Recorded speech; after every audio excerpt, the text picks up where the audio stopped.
आकाशवाणी रांची से प्रस्तुत है प्रादेशिक समाचार।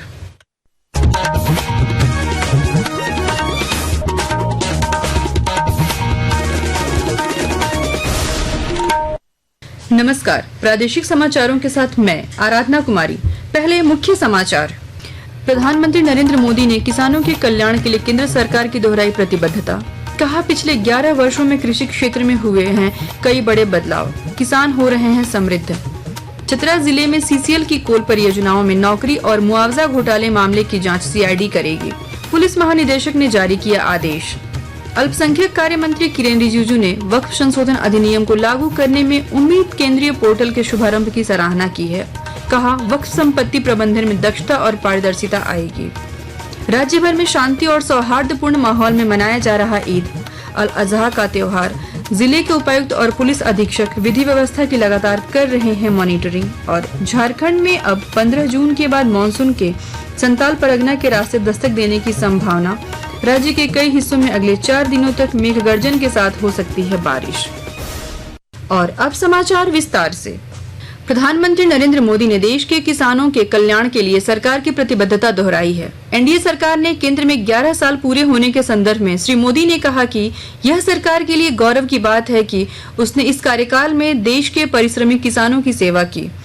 श्री मोदी ने पिछले 11 वर्षों के किसानों की समृद्धि के लिए किए सरकार के प्रयासों का उल्लेख किया, जिनसे कृषि क्षेत्र में बड़ा परिवर्तन सुनिश्चित हुआ है।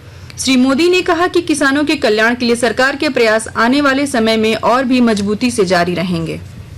राष्ट्रपति द्रौपदी मुर्मू का 10 जून से 2 दिवसीय देवघर दौरा टल गया है। राष्ट्रपति भवन ने कल देर शाम देवघर जिला प्रशासन और एम्स प्रबंधन को राष्ट्रपति के कार्यकाल स्थगित होने की सूचना भेज दी है। ऐसे में 11 जून को एम्स में आयोजित होने वाले पहले दीक्षांत समारोह को भी स्थगित कर दिया गया है। एम्स के निदेशक डॉक्टर सौरभ वार्ष्णेय ने बताया कि राष्ट्रपति के देवघर आगमन से संबंधित नई तिथि तय होने के बाद ही एम्स का दीक्षांत समारोह आयोजित होगा। चतरा जिले के टंडवा में स्थित सीसीएल की कोल परियोजनाओं में नौकरी और मुआवजा देने के नाम पर हुए घोटाले की जांच सीआईडी करेगी। पुलिस महानिदेशक अनुराग गुप्ता ने लोगों ने मिली शिकायतों के आधार पर पूरे मामले की सीआईडी जांच का आदेश दिया है। उन्होंने बताया कि सरकारी कर्मचारियों और सीसीएल के अधिकारियों की मिलीभगत से फर्जी दस्तावेज तैयार कर फर्जी रैयतों, विस्थापितों और जमीन माफियाओं को नौकरी और मुआवजा देने की बात इन शिकायतों में दर्ज है। गौरतलब है कि इन मामले में 22 नामजद लोगों के खिलाफ प्राथमिकी दर्ज की गई है। अल्पसंख्यक कार्य मंत्री किरेन रिजिजू ने वक्फ संशोधन अधिनियम को लागू करने में महत्वपूर्ण कदम के रूप में उम्मीद केंद्रीय पोर्टल के शुभारंभ की सराहना की है। आकाशवाणी समाचार के साथ विशेष साक्षात्कार में श्री रिजिजू ने कहा कि यह वक्फ संपत्ति प्रबंधन में दक्षता और पारदर्शिता लाएगा, जिससे समुदाय की वंचित महिलाओं और बच्चों को लाभ होगा। आज वक्फ अमेंडमेंट एक्ट का पहला सबसे बड़ा इम्प्लीमेंटेशन का प्रोसेस शुरू हो गया। ये उम्मीद पोर्टल ये डिजिटल तरीके से सारे वक्फ प्रॉपर्टीज का मैनेजमेंट किस तरीके से करना है, जिसके चलते कोई दुरुपयोग ना कर सके, कोई उसको छुपा ना रख सके, ना इसको किसी तरीके से गुमराह कर सके, पूरे ट्रांसपेरेंट तरीके से ये काम करे। नेता प्रतिपक्ष और भाजपा प्रदेश अध्यक्ष बाबूलाल मरांडी ने कानून व्यवस्था के मुद्दे पर एक बार फिर हेमंत सरकार पर निशाना साधा है। उन्होंने कहा कि झारखंड एक ऐसा राज्य है जहां महीने भर से कोई डीजीपी नहीं है। ऐसे में कानून और व्यवस्था की स्थिति का सहज अंदाजा लगाया जा सकता है। भारत सरकार ने 22 अप्रैल को ही उन्हें पत्र लिख दिया था कि 30 तारीख को इनकी सेवा समाप्त हो, तो राज्य सरकार को उसी समय मान लेनी चाहिए। और अब तो एजी ने भी उनका वेतन हो, तो आज अगर अनुराग गुप्ता वर्दी पहन रहा है तो मैं कहूँगा कि एक प्रकार से वो क्राइम कर रहा है। राज्य के ग्रामीण विकास मंत्री दीपिका पांडेय ने प्रत्येक विधायक से उनके विधानसभा क्षेत्र में 15 करोड़ रुपए की सड़क निर्माण परियोजना और 10 करोड़ रुपए की पुल निर्माण योजना की अनुशंसा लेकर उसका डीपीआर तैयार करने का निर्देश अधिकारियों को दिया है। उन्होंने कहा कि राज्य संपोषित सड़कों और मुख्यमंत्री ग्राम सेतु योजना के लिए भी विधायकों से अनुशंसा ली जाएगी। आकाशवाणी के ताजा तरीन समाचारों के लिए आप हमारी वेबसाइट news.air.gov.in पर लॉग ऑन कर सकते हैं। ताज़ा समाचार X handle @AIR news alerts और Facebook page All India Radio news पर भी उपलब्ध है। आप प्रादेशिक समाचार एकांश के एक्स हैंडल @AIR न्यूज _ और Facebook page Akashvani news Ranchi, Instagram page तथा YouTube channel AIR news Ranchi पर भी हमारे बुलेटिन सुन सकते हैं। प्रादेशिक समाचार आप आकाशवाणी रांची से सुन रहे हैं। रांची जिले के सभी सरकारी विद्यालयों में कक्षा 1 से 8वीं तक के विद्यार्थियों के लिए पढ़ो और बढ़ो कार्यक्रम शुरू होगा। 3 चरणों में चलने वाले इस कार्यक्रम का मकसद छात्र छात्राओं में हिंदी और अंग्रेजी पठन कौशल को विकसित करना है। रांची जिला प्रशासन बिजली चोरी और अवैध कनेक्शन के प्रति लोगों को जागरूक करने के लिए अभियान चलाएगा और जानकारी दे रहे हैं हमारे संवाददाता। रांची जिला प्रशासन ने बिजली उपभोक्ताओं से अपील की है कि वे बिजली चोरी और अवैध कनेक्शन से बचें। प्रशासन की ओर से बहुत जल्द ही इन समस्याओं के खिलाफ जन जागरूकता अभियान चलाया जाएगा। इधर उपायुक्त मंजूनाथ भजंत्री जिले में स्मार्ट मीटर लगाने की प्रक्रिया में प्रगति की लगातार मॉनिटरिंग कर रहे हैं। इस संबंध में डीसी का स्पष्ट निर्देश है कि बिजली मीटर स्थापना में गुणवत्ता और समय सीमा का पालन हो। डीसी की ओर से पुनर्गठित वितरण क्षेत्र योजना और मुख्यमंत्री उज्ज्वल झारखंड योजना के तहत जिले में विद्युत आपूर्ति को सुदृढ़ करने हेतु चल रहे कार्यों की प्रगति की समीक्षा और प्रभावी कार्यान्वयन सुनिश्चित करने को लेकर कई महत्वपूर्ण दिशा निर्देश दिए गए हैं। कर्मवीर, आकाशवाणी समाचार, रांची। हजारीबाग में भाजपा नेता अर्जुन साव को सदर थाना द्वारा हिरासत में रखने को लेकर सांसद मनीष जायसवाल और विधायक प्रदीप प्रसाद के साथ पार्टी कार्यकर्ताओं द्वारा धरना प्रदर्शन किया जा रहा है।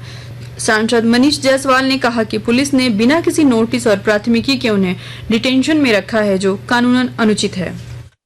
एक अर्जुन साव एक समाज सेवी है बड़ी, उनको कल 12 बजे के करीब में यहाँ सदर थाना से और भी थाना से फोन गया कि आप आइए पूछताछ करें। वो आए हैं, उसके बाद से उनको बिठा करके रखा गया है। ना उनको ये बताया जा रहा है कि FIR के तहत उनको लाया गया है। तो सब जो औपचारिकता होता है कि भाई पूछताछ अगर आपको करना है तो उसके लिए एक नोटिस देना पड़ता है, तो ना कोई नोटिस दिया गया, ना कोई FIR दर्ज है, और अभी तक इलीगली जो है उनको डिटेन करके यहाँ पीछे बिठा करके रखा गया है। रामगढ़ जिले के उपायुक्त फैज अहमद मुमताज ने अधिकारियों को सरकारी जमीन पर हुए अतिक्रमण को अभियान चलाकर हटाने का निर्देश दिया है। उन्होंने कहा कि गैर मजरूआ जमीन नदी को हर हाल में अतिक्रमण मुक्त किया जाए। राज्य भर में आज ईद उल अजहा का त्योहार शांति और सौहार्दपूर्ण वातावरण में मनाया जा रहा है। इस पर्व को लेकर जमशेदपुर, गिरिडीह, हजारीबाग और चतरा समेत पूरे राज्य में सुरक्षा के कड़े इंतजाम किए गए हैं। संवेदनशील इलाकों में अतिरिक्त बलों की तैनाती के साथ पुलिस लगातार पेट्रोलिंग कर रही है। वहीं असामाजिक तत्वों और सोशल मीडिया की भी कड़ी निगरानी की जा रही है।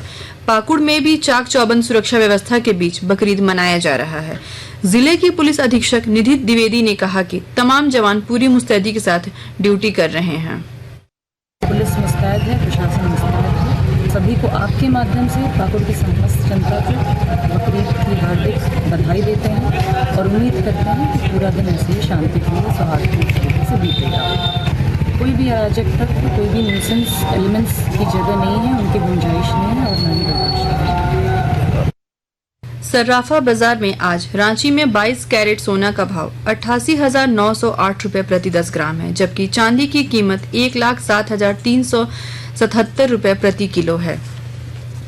झारखंड में मानसून के प्रवेश को लेकर थोड़ा और इंतजार करना पड़ सकता है। मौसम विभाग ने बताया कि अब 15 से 17 जून के बीच संताल परगना के रास्ते मानसून के दस्तक देने की संभावना है।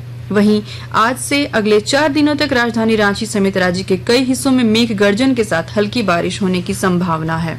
अंत में मुख्य समाचार एक बार फिर। प्रधानमंत्री नरेंद्र मोदी ने किसानों के कल्याण के लिए केंद्र सरकार की दोहराई प्रतिबद्धता। कहा, पिछले 11 वर्षों में कृषि क्षेत्र में हुए हैं कई बड़े बदलाव, किसान हो रहे हैं समृद्ध। चतरा जिले में CCL की कोल परियोजनाओं में नौकरी और मुआवजा घोटाले मामले की जांच CID करेगी। पुलिस महानिदेशक ने जारी किया आदेश। अल्पसंख्यक कार्य मंत्री किरेन रिजिजू ने वक्फ संशोधन अधिनियम को लागू करने में उम्मीद केंद्रीय पोर्टल के शुभारंभ की सराहना की है। कहा, वक्फ संपत्ति प्रबंधन में दक्षता और पारदर्शिता आएगी। राज्य भर में शांति और सौहार्दपूर्ण माहौल में मनाया जा रहा ईद उल अजहा का त्योहार। जिले के उपायुक्त और पुलिस अधीक्षक विधि व्यवस्था की लगातार कर रहे हैं मॉनिटरिंग। और झारखंड में अब 15 जून के बाद मानसून के संताल परगना के रास्ते दस्तक देने की संभावना। राज्य के कई हिस्सों में अगले 4 दिनों तक मेघ गर्जन के साथ हो सकती है बारिश। इसके साथ ही आकाशवाणी रांची से प्रादेशिक समाचार का ये बुलेटिन समाप्त हुआ। अगला प्रादेशिक समाचार बुलेटिन दोपहर 2:55 पर प्रसारित किया जाएगा। नमस्कार।